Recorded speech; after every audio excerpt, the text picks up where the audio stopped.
বিসমিল্লাহির রহমানির রহিম। সংগ্রামী সকল ফেসবুক ভাই বোন বন্ধু, বাংলাদেশের বাইরে এই ভিডিওটি যারা দেখবেন, আমার পক্ষ থেকে জানাই সংগ্রামী সালাম, আসসালামু আলাইকুম। আমি যে কথাটি আপনাদের সামনে বলতে এসেছি সে কথাটি হলো এই, যারা ধর্ম প্রচার করে আর এক শ্রেণীর মানুষ আছে ধর্মভীরু, এদের ভিতরে কিন্তু পার্থক্য রয়েছে। কারণ ধর্ম প্রচারকারী যারা, তারা নিজের মতো করে মানুষকে আকর্ষিত করে তারা কিন্তু টাকা লুটে নেন। কিন্তু যারা ধর্মভীরু তারা কিন্তু ধর্ম দেখে ভয় পান, আর যারা ধর্ম প্রচার করেন তারা কিন্তু ধর্ম দেখে ভয় পান না। তারা তাদের মন গড়া অনেক সময় বক্তব্য দিয়ে তাদের ধর্মকে পুঁজি করে তারা ব্যবসা করতে চায়।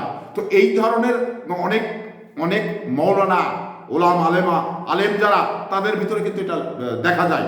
আমরা ইসলামে বলা আছে যে একজন ধর্ম প্রচারকারী, উনি কিন্তু ধর্ম প্রচার করে কোনো অর্থ নিতে পারবেন না।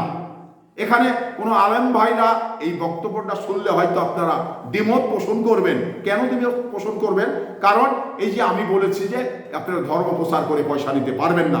এখানে আরেকটি বিষয় রয়েছে, যেটা আপনি যদি একটি মসজিদের ইমামতি করেন, তো মসজিদ কর্তৃপক্ষ যদি আপনার ভরণ পোষণের দায়িত্ব নেয়, তাহলে কিন্তু আপনি চেয়ে পয়সা নিতে পারবেন না।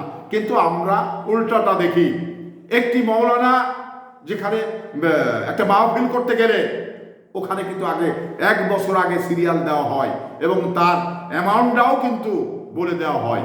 তাহলে আপনি ধর্ম প্রচার করতে গিয়েছেন, যা আপনাকে অ্যামাউন্ট নিতে হবে, আপনাকে 1 বছর আগে সিরিয়াল দিতে হবে, এটা তো আল্লাহ রাসূল বলেনি, এটা তো আল্লাহ পাক বলেনি।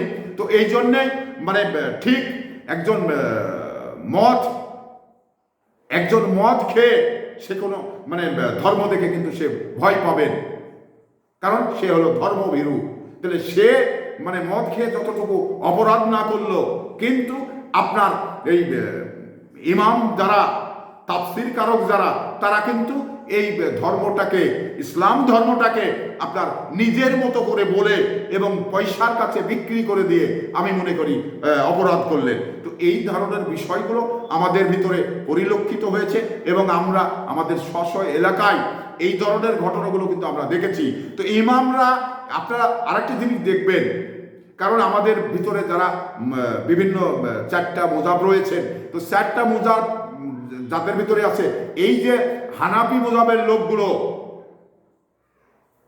এ মোহাম্মদীদের দেখতে পারবে না, কারণ তাদের সঙ্গে দ্বিমত রয়েছে। যদিও বা ইসলাম ধর্মের লোক, তারপরেও কিন্তু এই দ্বিমত রয়েছে।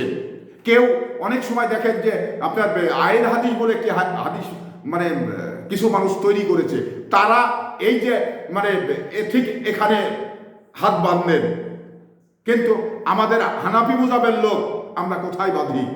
এই যে আরেকটি, আপনি রুকুতে যখন যাবেন তারা কিন্তু এইভাবে করেন, হাত ছাড়েন, কিন্তু আমরা এটা আল্লাহ পাক এক সময় এটা রাসূল এটা এক সময় করতেন, কিন্তু এটা এখন বর্তমানে রহিত হয়েছে। তো রহিত হওয়ার পরে এটা কেন আবার করতে হবে? কিন্তু তাদের কাছে, তাদের মুজাবের লোকের কাছে গেলে বলে না এটাই সঠিক। আমাদের হানাফি মুজাবের কাছে লোক গেলে তারা বলে যে না, ওটা বেঠিক, এইটাই ঠিক। তো এই যে বিভাজনগুলো আমাদের এই আলেম সমাজরা নিজের মতো করে বলতে গিয়ে আজকে এই ইসলামটাকে ব্যবসার জায়গায় নিয়ে চলে গেছে।